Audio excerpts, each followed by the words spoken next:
Good morning. This is Dylan Jovine from Behind the Markets. Happy Monday. Today is December 23rd. My goodness, we are just a couple of days away from Christmas. I'll tell you what, my kids are already getting excited.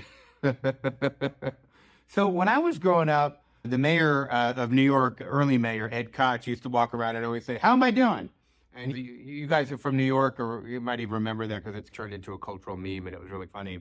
But this is the last week of the year, and I figured I'd do a review of Behind the Markets. And what we have done is we have our track record compiled by an economist named Conrad Mattern, and he's from Conquest Investment Advisory. He does our track records. He keeps all the trades that come in. He marks them on the Bloomberg machine, the prices, and he marks the buy recommendation price, the sell price, and all these other things. And he does this for us and for some asset managers and those kinds of things. He's pretty well respected in our industry, and he's a pretty serious dude.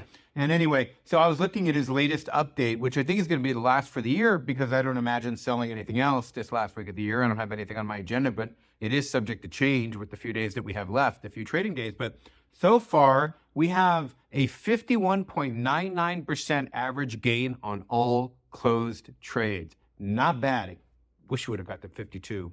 But 51.99, it can't be 52.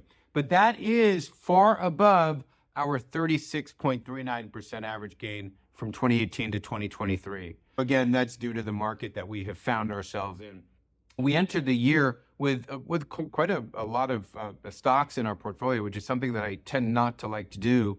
But the market was just going everywhere, going up and just going bonkers. But we finished the year with a much, much smaller portfolio. And this is one of the interesting things that I discovered. We recommended selling 25 stocks this year, and that compares to 43 sold in the prior 6 years, which is on average 7 stocks per year. This year we sold 25 stocks. We have cleaned out a lot. And so I'm very happy about that. I feel like we enter next year, 2025, lighter. Our sales are in. We've taken some great profits this year. We're in a good position. We're nimble. We're not really tied to anything. We've also cleaned out a lot of the older positions. And I think that one of the things that makes me feel so grateful today is I think of when I started this company, January 2018. And there are a few of you guys on this right now watching this who I know have been around since the beginning. And what I never told you at the time was I was starting Behind the Markets after retiring. I was coming back and it was very intense. It was a little bit scary, frankly. I was doing this thing and I didn't know if I had lost my fastball. In my own personal accounts, I felt like I was doing well, but communicating ideas to people is a different game. And I was really so nervous that I would disappoint people. I didn't want to hurt anybody. I'm not in the hurting people business. It's the last thing on earth that I want to do.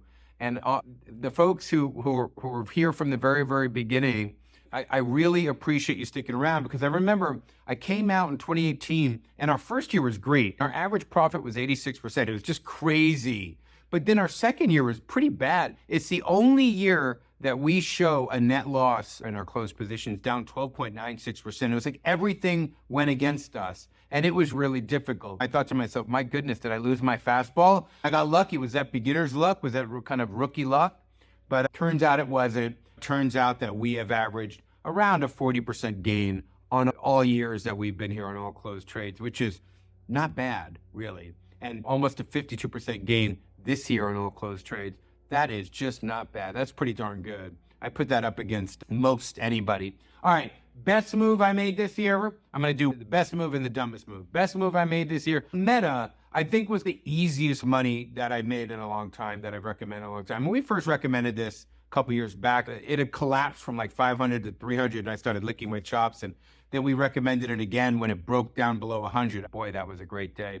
And we sold Meta this year for a combined 152% profit. The last print was up 400% that we had recommended, and the first one is basically up marginally. But the Meta move was great because that was like easy. Meta started crashing. They started investing too much in this virtual world that he was doing. But the underlying mechanics of the business, the cash generating ability of that business just didn't miss a beat. So it was just outrageous. So we were very lucky that he wisened up and the AI thing caught and he started investing more in AI, which has more positive ROI than the $20 billion a year he was investing in the metaverse, which again, big investment, very little return. He was investing $20 billion a year, and nobody saw where the return would happen. Where do you get an ROI on that? The dumbest move this year, by far, Paramount Global, Paramount Communications, the movie studio, the one that Sumner Redstone and so many other people own, down 49.3%. And by the way, you can look at our track record. Go to Behind the Markets and you can go and look at our closed positions and you'll see our track record. What did Bill Parcells used to say, the head coach of the Giants? You are what your record says you are. So you can go for yourself. But the dumbest move I made was Paramount Global, down 49%. And what I failed to perceive is I did not understand how weak, how fast content manufacturers would lose this much power to the rise of the streaming titans like Amazon, and we always knew Netflix. But I didn't think there'd be so much more competition. Frankly, I thought Amazon would be blocked from buying MGM and would have to go and buy movie content like this from Paramount. I thought it'd be a good thing, but that was a dumb move on my part. I misperceived that whole thing. And just look at what it's doing to the cable business. It's a disaster. Anyway, I just wanted to do a little quick review of our year 2024. Feel free to go to the website, log in, go to closed positions. You will see it in black and white, the good, the bad, and the ugly. And there has been good, there has been bad, and of course, there has been ugly. And you don't graduate above being human. Nobody's perfect, but I think I'm pretty happy with a 51.99% average gain on all closed trades this year. I can sleep easy tonight. Have a wonderful Monday.